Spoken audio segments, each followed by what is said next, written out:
Bon, là, il faut que je switch, il faut que je revienne dans mon message. On revient à nos moutons. Ce matin, le titre du message, c'est « Dans la balance ». Pourquoi dans la balance? Vous savez, j'aime ça parler avec des images. J'aime ça vous donner une image tout le long du message pour que vous soyez capable de suivre.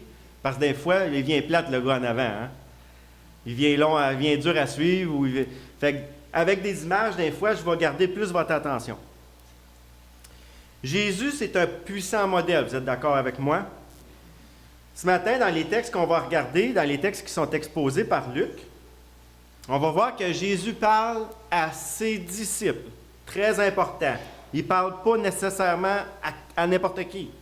Vous allez le voir dans les paroles de Luc, que Luc rapporte. Ce matin, on va s'arrêter un peu, puis on va réfléchir, c'est quoi être un vrai disciple de Jésus? Un vrai. On va regarder ça ensemble. La Bible nous révèle c'est quoi un vrai disciple de Jésus. Je vous avertis, c'est pas facile. C'est pas facile. On vient de vivre la résurrection de la croix, là. On vient de vivre le temps de Pâques, encore une fois cette année, une grâce que Dieu nous a accordée. Une grâce, la plus grande grâce, la plus importante de l'histoire qui était annoncée, qui était accomplie et qu'on se remémore encore à chaque année. Quel beau privilège que Dieu nous accorde. Si on dit que Jésus il est dans notre vie, puis que Jésus il est l'élément principal de notre assurance de sa grâce. Parce que si Jésus n'est pas là, comme on l'a vu avec Daniel dimanche passé, fais juste enlever Jésus dans la Bible, il n'y a plus rien qui se tient. C'est comme si tu avais un paquet de pierres empilé avec pas de mortier. C'est quoi ça fait, un paquet de pierres empilé, pas de mortier, quand ça tombe? Tu ne peux pas enlever Jésus dans l'histoire. Jésus, c'est l'élément principal. Donc, on doit comprendre que si Jésus, c'est l'élément principal de notre assurance, de la grâce qu'on a reçue dans notre cœur,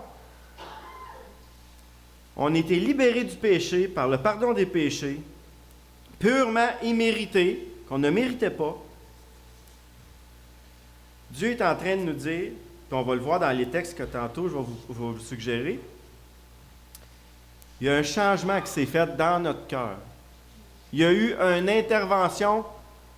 Attention, là, je vais utiliser des mots vraiment qu'on n'est pas habitué d'entendre. Divine, spirituelle. C'est pas physique. Ça se voit pas. Tu sais, un médecin qui opère, là, il y a une grande vitre comme ça, il y a des gens à l'autre bord qui regardent le médecin pendant qu'il opère. Ils voient ce qui se fait physiquement dans le cœur. Nous, ça ne se voit pas. Ça ne se voit pas avec des yeux humains. Parce que c'est la main de Dieu qui vient dans le cœur. Enlever ce qui n'est pas bon, puis déposer des nouvelles choses. Il dit, les choses anciennes sont passées, et voici, toutes choses sont devenues nouvelles. Hey, c'est quelque chose, là. C'est pas rien, là. Gardez ça en tête. Aujourd'hui, pour vraiment comprendre où ce qu'on va aller dans le... Bon, vous pouvez tourner, je vais vous le dire, là. Je vais arrêter de tourner autour du pot. Tournez dans vos Bibles, dans Luc 6, 31.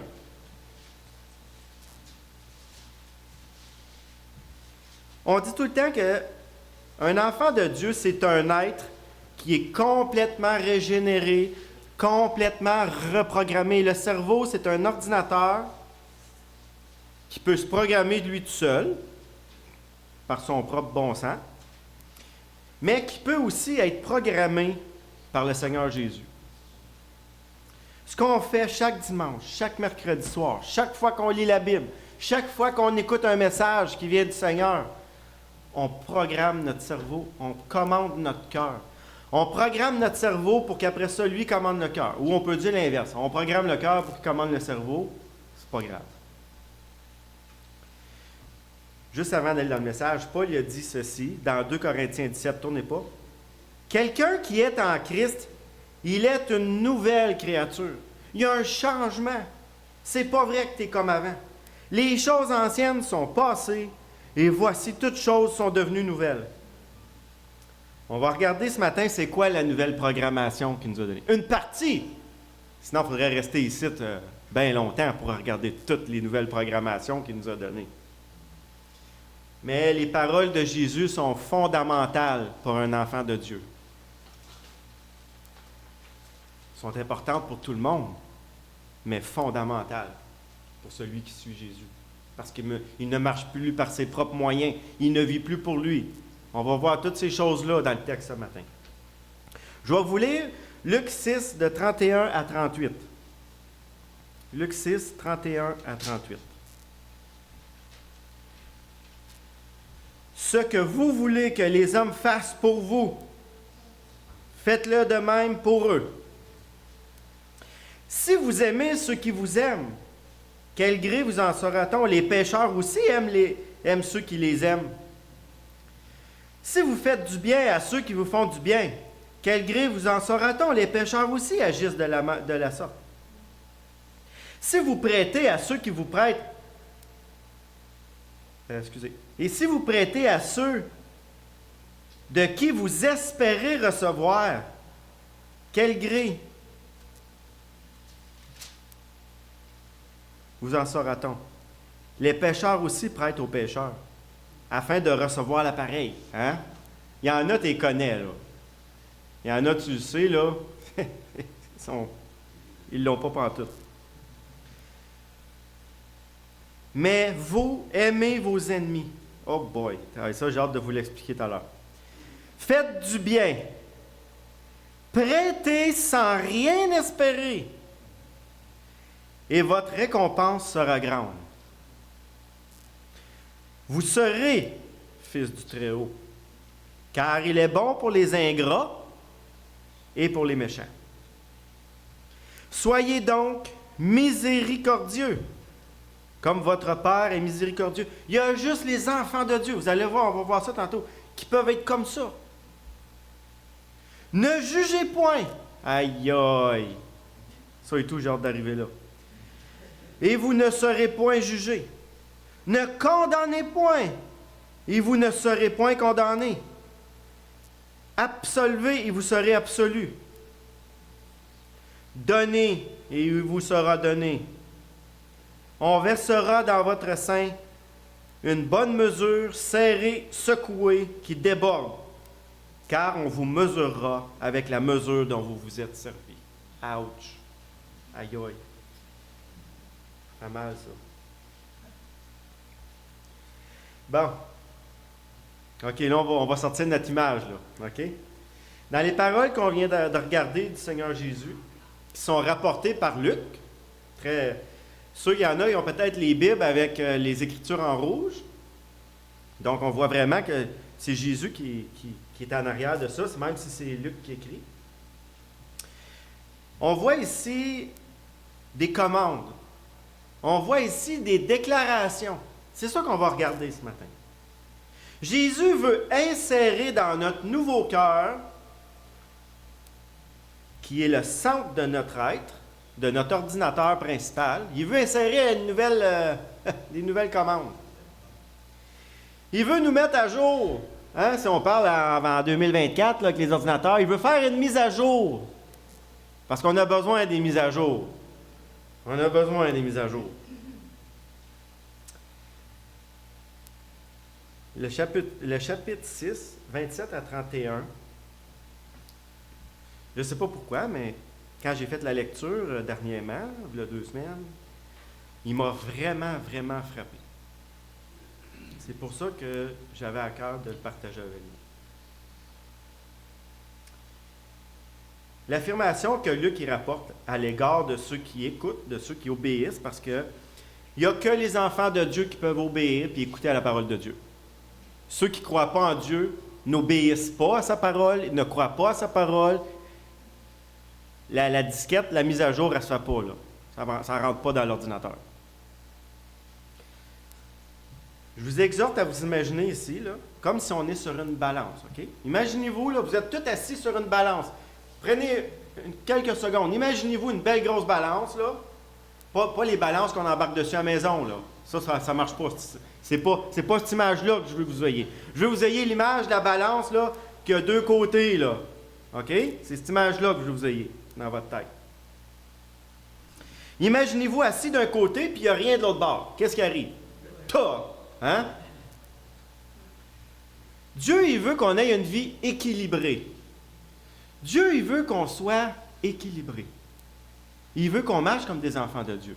Il veut qu'on soit bénis. Comment est équilibré dans dans la vie de tous les jours, en 2024, dans un monde super difficile, super égoïste, super égocentrique, qui pense juste à lui, comment être équilibré dans un monde comme ça?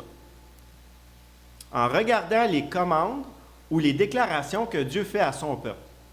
Ça va nous aider énormément. J'aimerais vous dire c'est quoi qui va vous équilibrer, OK? Parce que ça va vous aider à comprendre où est-ce qu'on va s'en aller dans le texte. Les bénédictions qui viennent de Dieu, qui s'en allent de l'autre côté de ta balance, vont t'équilibrer. C'est pas toi qui vas t'équilibrer.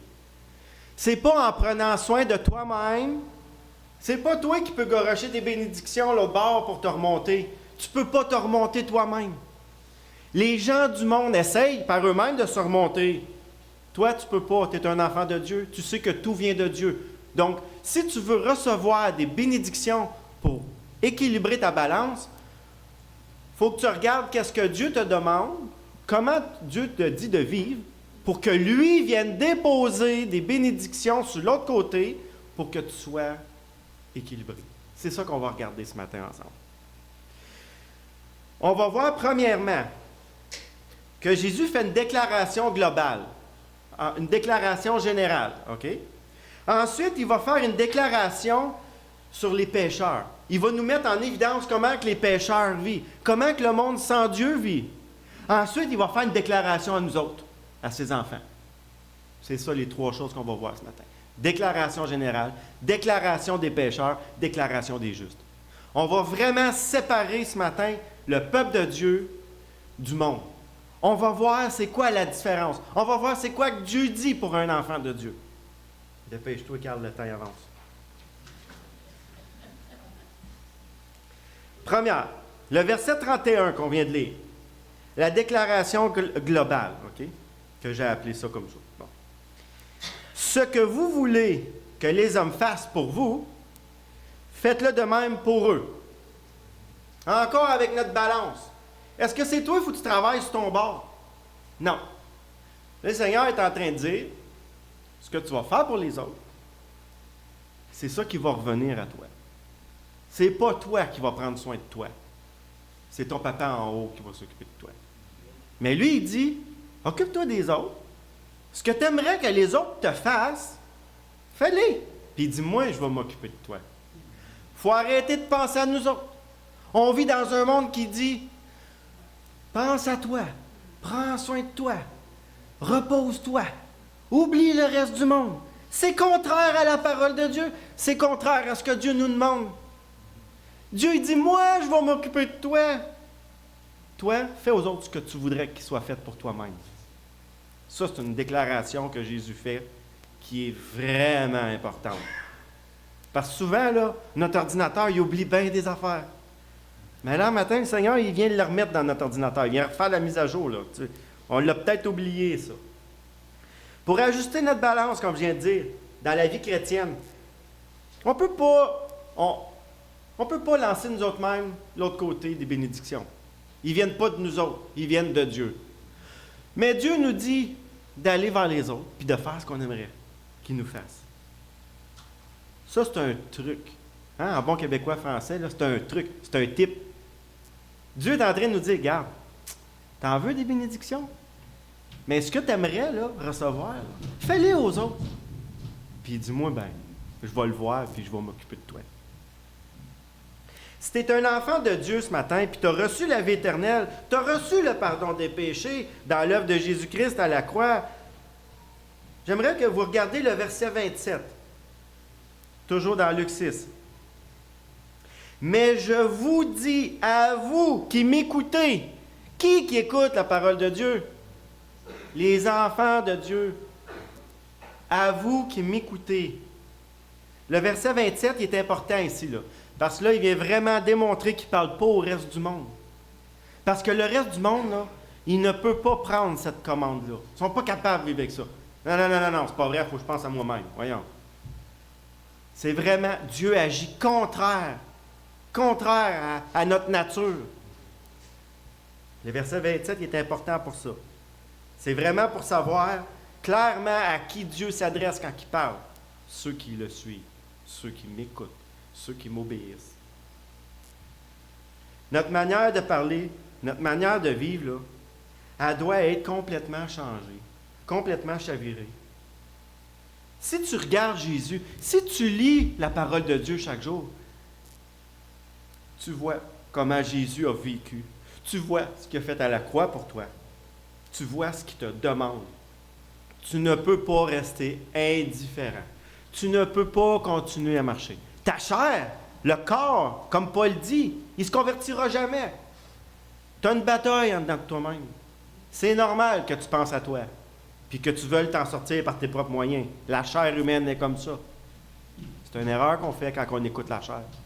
On doit écouter l'esprit que Dieu a mis en nous. L'esprit que Dieu a mis en nous, il veut qu'on s'appuie sur le Seigneur. Il veut qu'on fasse du bien aux autres pour que le Seigneur nous bénisse, pour que la balance, elle se rebalance. On est dans un monde débalancé. De même. Pourquoi? Parce que le monde pense juste à eux autres. Si le monde pensait aux autres, là, tout le monde serait équilibré parce que le Seigneur il équilibrait tout le monde. On a des choses à changer dans nos vies. On voit la différence. Un vrai enfant de Dieu va être capable de témoigner après quelque temps qu'il a connu le Seigneur, les changements que le Seigneur il a fait dans son cœur. Parce que si quelqu'un dit qu'il y a l'Esprit Saint dans son cœur, il y a des changements qui se font. Il y a une croissance qui se fait. Il y a un développement. Il y a un changement. Il dit que tout est nouveau. C'est pas dur. Il n'y a rien qui ressemble dans la nouvelle boîte de commandes, que ce qu'on vient de lire, là. Il n'y a rien qui ressemble à comment on pensait avant. J'aimerais qu'on regarde rapidement les versets 43, 44 et 45, toujours dans le chapitre 6. Là, ici, on regarde un arbre. OK? On parle d'un arbre. Ce n'est pas un bon arbre qui porte des mauvais fruits. Hein? Ça n'a pas de sens. Mais ce n'est pas non plus un mauvais arbre qui porte des bons fruits. Ça ne marche pas. Car chaque arbre se connaît à son fruit. Les enfants de Dieu, ça va paraître. Ça va paraître dans le monde. On va être une chandelle, une lumière. On va briller. Il va y avoir une différence. Nos fruits vont goûter bon. Puis tu mets pas des... Il dit ici, car chaque arbre se connaît à son fruit. On ne cueille pas des figues sur des épines. On ne vendange pas des raisins puis des ronces. L'homme bon, écoutez, là, ça là, c'est le plus important. Là. L'homme bon tire de bonnes choses de son bon trésor. Il est où le trésor? C'est quoi qu'on a reçu dans notre cœur? L'Esprit de Dieu. Si on a reçu l'Esprit de Dieu dans notre cœur et qu'on tire des choses de notre cœur, c'est quoi qui va sortir? Des bonnes choses. Puis il dit, le méchant tire des mauvaises choses de où? De son trésor qui est où? Dans son cœur. Car c'est de l'abondance du cœur que la bouche parle. Ouch, ouch. Donc ça, c'était la première déclaration. La déclaration globale. On va regarder. Là, Jésus met la lumière sur les pécheurs. OK?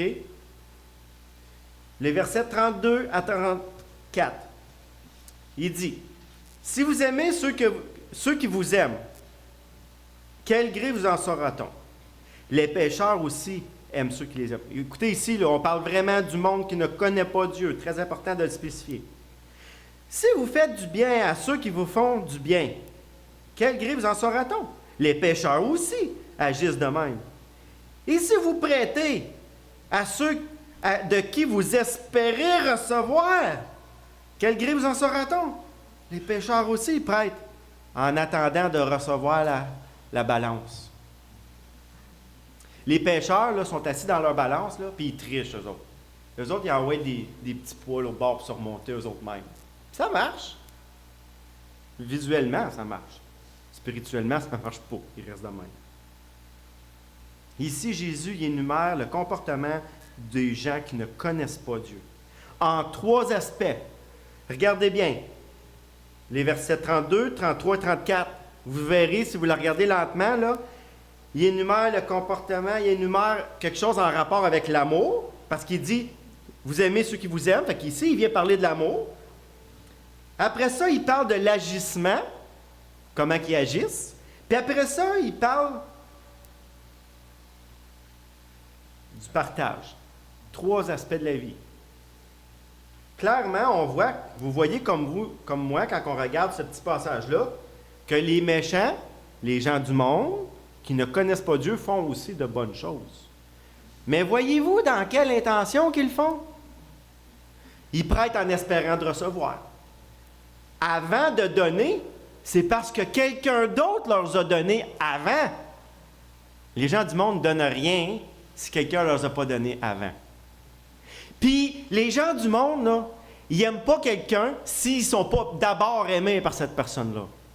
Voyez-vous la différence? Ça, c'est quelqu'un qui ne connaît pas Dieu. Pourtant, il fait des bonnes choses, il prête, il aime, il partage. Ah, il fait des bonnes choses. Mais c'est dans le cœur. La pensée dans le cœur. C'est là que ça part. C'est de là qu'on tire le bon trésor. Le Seigneur, il fait l'inverse. Lui, il nous a aimés le premier, nous qui ne l'aimions pas. Donc, ce comportement-là de Jésus qu'on voit, qui est venu lui-même faire la chose en premier, pour nous, quel modèle puissant pour nous.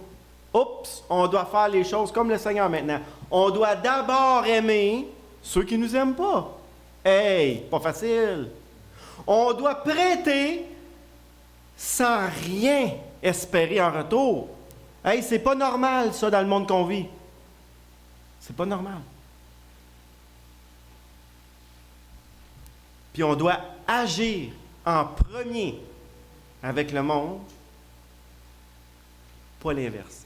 Donc là, Dieu est en train de nous dire ici, ce matin, là, tu n'attends plus que les autres fassent les premiers pas. Tu les fais en premier.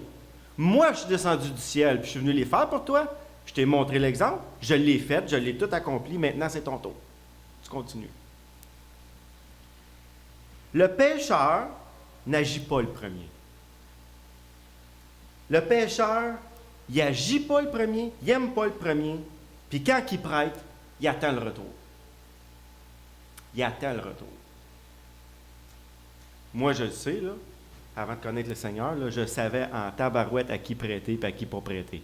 Parce que je me disais à lui, je suis dans la chenoute. Si j'y emprunte de quoi, là, il va falloir que j'y remette en 10 fois. Si j'y prête une fois, si j'y demande une fois quelque chose à lui, là, lui, je sais, il va être tout le temps à ma porte.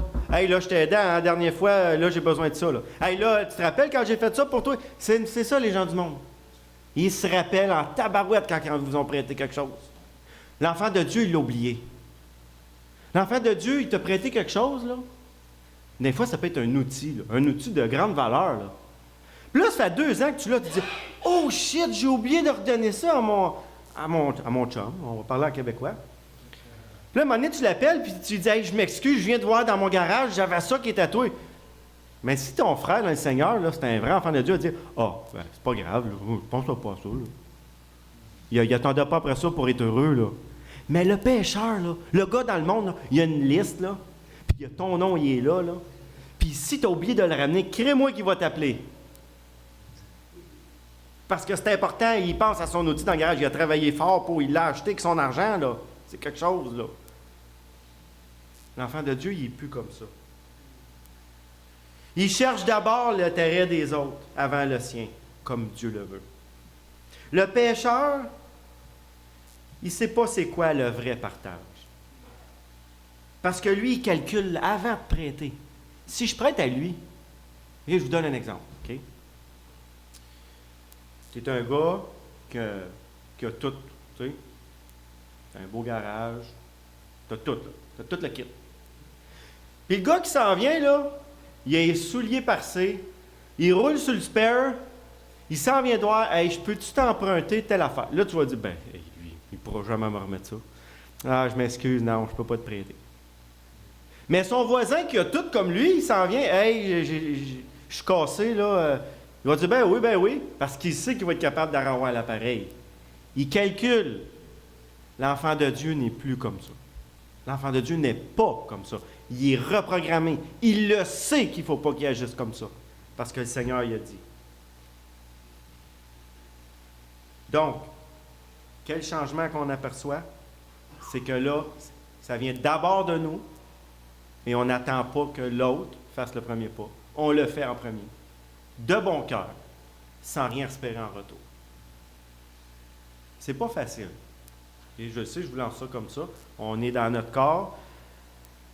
Mais Dieu, s'il le demande, puis il nous donne son esprit, c'est parce qu'en quelque part, on doit être capable.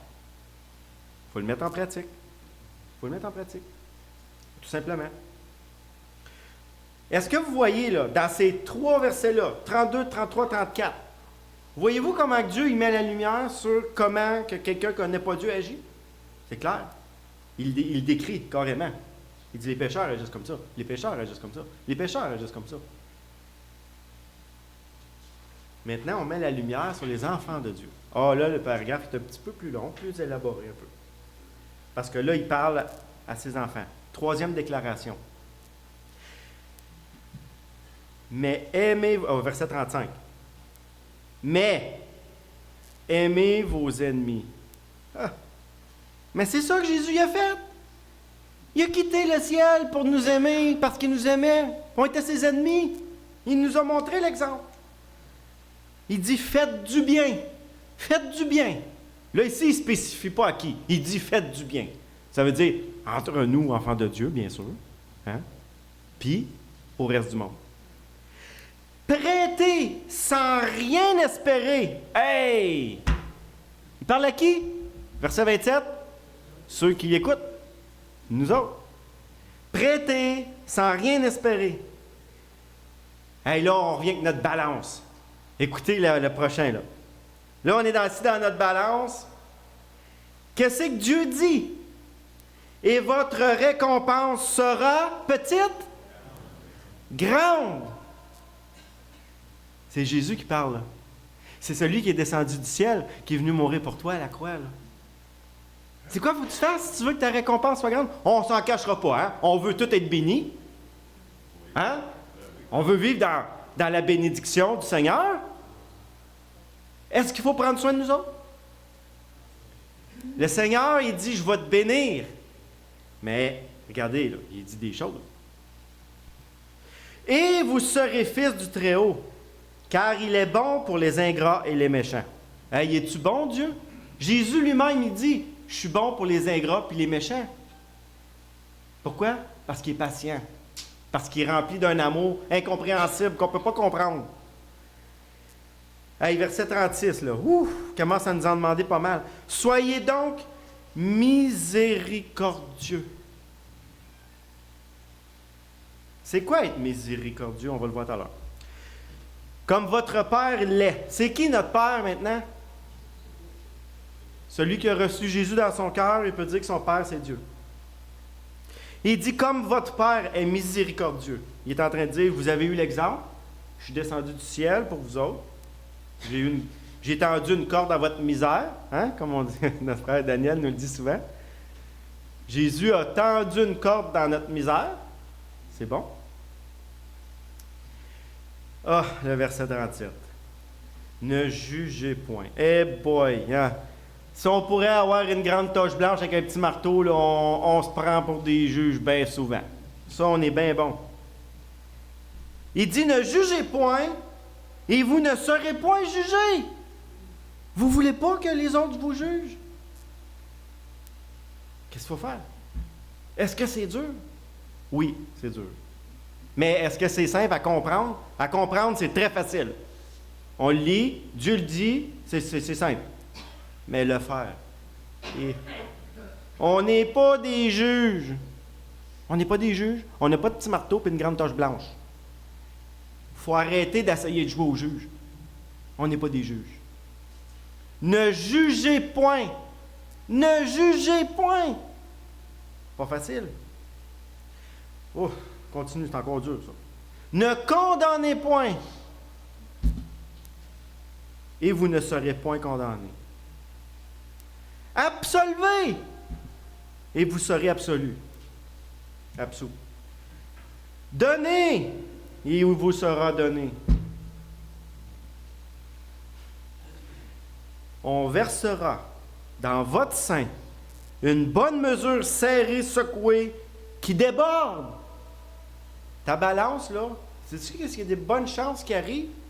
Si tu es plus qu'équilibré, si tu écoutes ce que Dieu dit, il y a des bonnes chances que tu montes plus haut que la moitié. Parce que les bénédictions vont tellement être pesantes sur ce bord-là que tu vas monter en haut. Mais, pas facile. Il n'y a pas personne dans le monde qui ne connaît pas Jésus qui peut agir de même. Personne.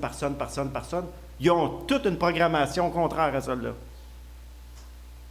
Hey, donnez, puis il vous sera donné. Ben oui, toi, fais-moi croire ça. Hey.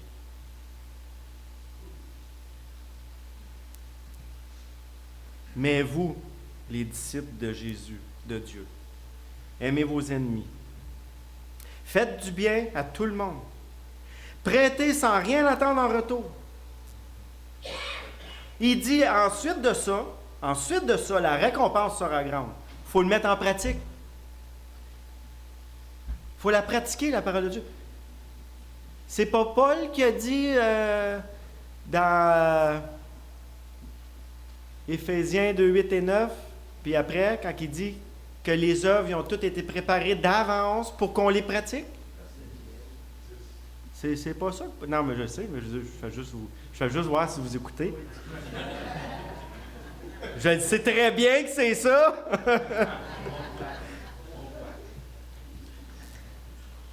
Pardonnez comme votre Père vous a pardonné. Et on le méritait donc, ce pardon-là. Et qu'on le méritait, hein? C'est facile pardonner quelqu'un qui est facile à pardonner l'affaire ou la patente qui est arrivée, là. Mais pardonne quelque chose d'impardonnable, selon nous autres. Ah non, moi, ça, là, je ne pourrais jamais pardonner ça. Non. Ça, là, c'est au-dessus de mes forces. Peut-être que c'est au-dessus des tiennes, mais le bras de Dieu, il est long. Lui, il est descendu nous pardonner, nous qui ne méritaient rien. On ne méritait pas le pardon, puis il nous l'a accordé. Pourquoi que nous autres, nos critères sont élevés avant de pardonner quelqu'un? Ah boy, il va falloir qu'il monte les marches à genoux longtemps avec des petits poids dans ses souliers avant que j'y pardonne. Hein? Il va falloir qu'il fasse ses preuves, hein? Parce qu'il ne mérite pas mon pardon. Prends tout. Pourtant, Dieu nous l'a donné, puis on ne le méritait pas. Il faut apprendre à pardonner, c'est pas facile. Je vous dis, là, ce que j'amène ce matin, là, c'est pas facile à pratiquer. Là. Parce que même si on le sait, même si Dieu l'a mis dans notre cœur, on est dans ce corps-là là, que lui ne veut pas le faire, ces choses-là. Vous allez avoir un combat jour après jour. Le monde, les gens du monde sont constamment dans le jugement. Ils rendent leur verdict rapidement, sans fondement, excusez. Ils accusent à tort et à travers, sans rien savoir. Ils aiment ça, jouer au juge, puis déclarer facilement quelqu'un de coupable. C'est le monde, ça. On n'est plus là-dedans. On n'est plus supposé d'être comme ça. Libérez les gens. Tu sais, quand il dit absolver, il est en train de dire libérez les gens et vous serez libérés. Toi, là, t'es coupable de rien ici, là? T'as jamais rien fait de mal?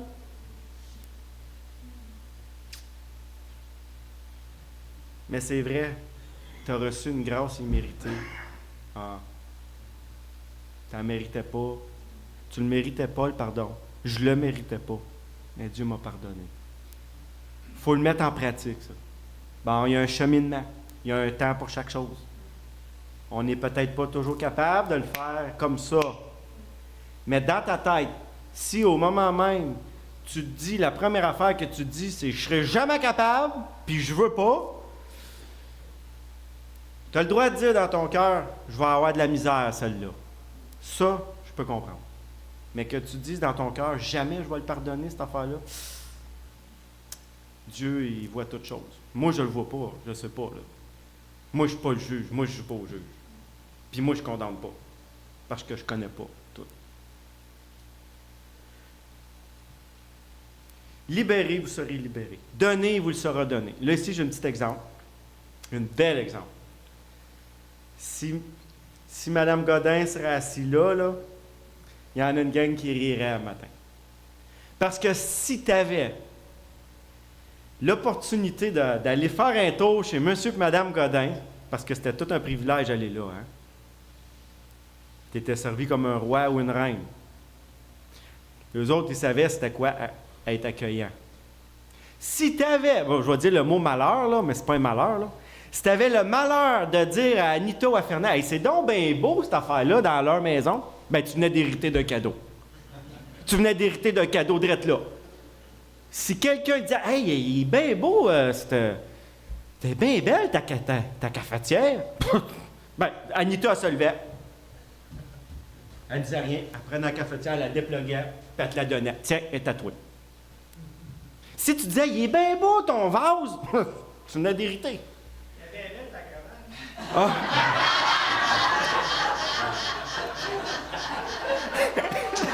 Moi, te la donner, là.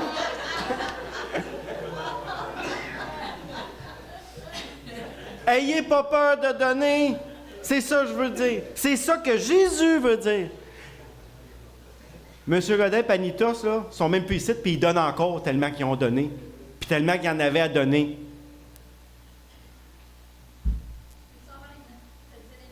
Vas-y, Francine.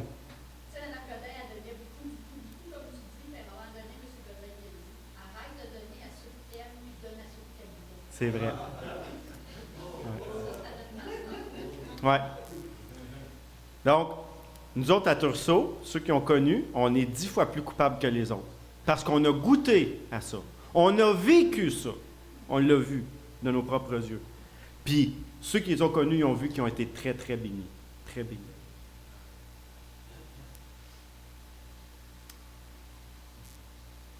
On va le voir dans les disciples de Jésus, ces choses-là. Mais pour ça, il faut le savoir. Il faut lutter dans la chair. Il faut le pratiquer. Puis ça prend du temps. Il faut le faire. Il faut le mettre en pratique. Pensez-vous que si on fait ces choses-là, que la balance, ça va être déséquilibrée? Mais non. C'est Dieu qui le dit. C'est Dieu qui le demande. Un petit questionnement pour terminer. Est-ce qu'on est bien balancé aujourd'hui dans notre vie, selon les déclarations de Dieu vis-à-vis de nous?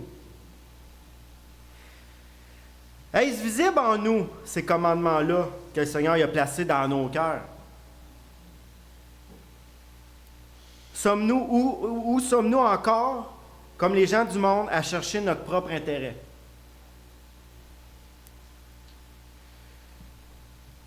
Est-ce qu'on sait qu'on doit être comme ça? Oui, on le sait. Mais la mise en pratique est difficile. Jésus, il ne veut pas dire ici de tout donner ce qu'on a, là. Moi, il y a déjà quelqu'un j'avais parlé de ça à quelqu'un, puis ce quelqu'un-là m'avait répondu, « Ah, moi, ce passage-là, je ne suis pas capable avec ça, là. C'est pas vrai que m'a tout donné que ce que j'ai à quelqu'un qui ne mérite rien, là. » Il n'a pas compris. Jésus n'a pas dit de tout donner ce que tu as. Il a dit, donne. Donne. Pardonne. Puis tu vas être pardonné. Attends pas le retour de l'appareil. Donne sans arrière-pensée. Aime. Moi, je vais vous donner un truc un matin. Okay? La Bible, elle va fort quand elle dit « Aime ton ennemi, tes ennemis ». C'est dur. C'est tellement quasiment infaisable, impensable. Moi, je vais vous dire « Aime tout le monde ». Okay? Essaye pas de savoir si c'est ton ami ou ton ennemi, là. Aime-les. Puis, petit détail, aimer une personne, ça ne veut pas dire qu'on aime ce qu'on fait, ce qu'ils font. Ça ne veut pas dire que tu aimes quelqu'un, que tu aimes tout ce qu'il fait. Tu peux aimer quelqu'un et dire « Tabarouette, il n'y a pas d'allure. » Mais tu l'aimes pareil. C'est ça la différence. Aimer sans regarder. Puis qu'est-ce qui va arriver? Qu'est-ce qui va arriver? Le Seigneur, il va mettre un autre petit poids dans ta balance. Agissons en fonction des autres, selon ce que Dieu nous a dit. Agissons les premiers. Soyons les premiers, puis pas les deuxièmes. Pas toujours faire quelque chose de bien, juste parce qu'on a reçu quelque chose de bien. Agissons en premier. Mais là, vous allez dire, ouais, mais Carl, on est déjà en deuxième. C'est Dieu qui nous a donné. On est déjà en deuxième place. Oui, vis-à-vis de Dieu, on est en deuxième place. Mais vis-à-vis des gens du monde, on peut être la première place. On peut être les premiers à faire le bien pour ces gens-là, mais c'est encore une grâce de Dieu. Si on veut que Dieu dépose des bénédictions dans notre balance, il faut être conscient d'une chose, il faut arrêter de se regarder nous-mêmes, puis il faut être des enfants de Dieu comme Dieu dit.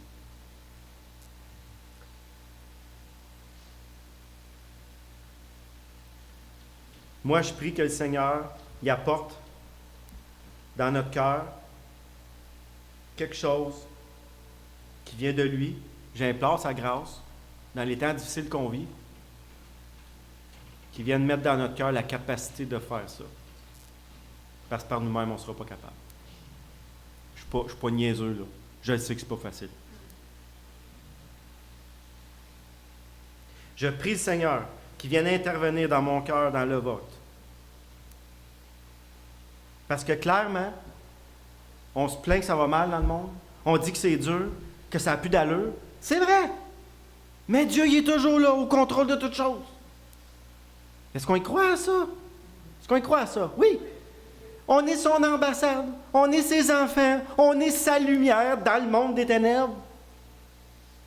On est supposé de briller plus que jamais, nous autres. Nous autres. Dans les temps durs. On n'est pas supposé d'être apeuré de ce qui se passe.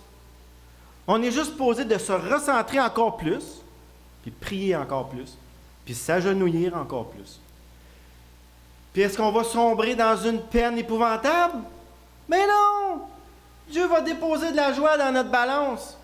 On vit contraire au monde. Dans les temps durs, nous autres, on peut se réjouir en Jésus-Christ de ce qu'il a fait pour nous, de la puissance qu'il nous prête pour qu'on agisse dans les temps durs. C'est ça, notre nouvelle boîte de commandes.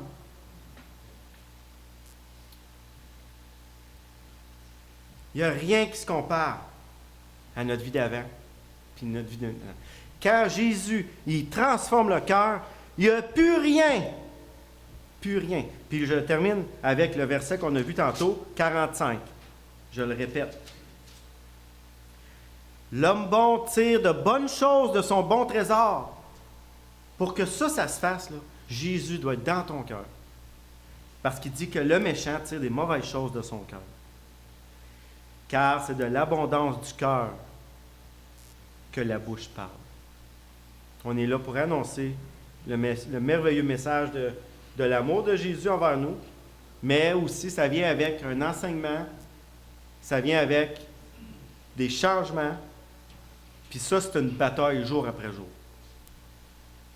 Parce que combien de fois on va recevoir une tapicite et qu'on va faire ça? Pourtant, Dieu dit, si quelqu'un te frappe la joue gauche, tends-y la joue droite. Si quelqu'un t'enlève ta chemise, donne-y. Puis c'est là que souvent, il y a le monde qui va dire, ben oui, moi, m'a ouvert mon compte de banque à tout le monde, m'a ouvert toute ma maison, m'a dit, venez tout chercher. C'est pas ça. C'est pas ça. C'est pour dire que l'enfant de Dieu, oui, c'est sûr qu'on va prendre soin de nos choses que Dieu nous a confiées. Mais, n'hésite pas. Ça veut dire, accorde pas trop d'importance à ces choses-là. Dieu va te redonner de toute façon. Si tu agis comme il dit, si tu es vraiment un enfant de Dieu. Dans Philippiens 4.4, il dit, toujours, hey, juste quand ça va bien, quand ça va mal aussi. Ça, il y a juste les enfants de Dieu qui peuvent se réjouir quand ça va mal. C'est contradictoire, ça ne marche pas dans le monde, ça. Tu ne peux pas être heureux dans le monde quand ça va mal. Mais non, ça va mal. Nous autres, on est des pas normales. On n'est pas normal. On est transformé par Dieu, par sa main puissante. Puis il faut se réjouir dans ces temps-là. Je terminerai avec je dirais pas un mot, une phrase. Je dirais, Seigneur, par une humble demande, sincère, viens recommander à nos cœurs de marcher d'une manière digne de tes enfants.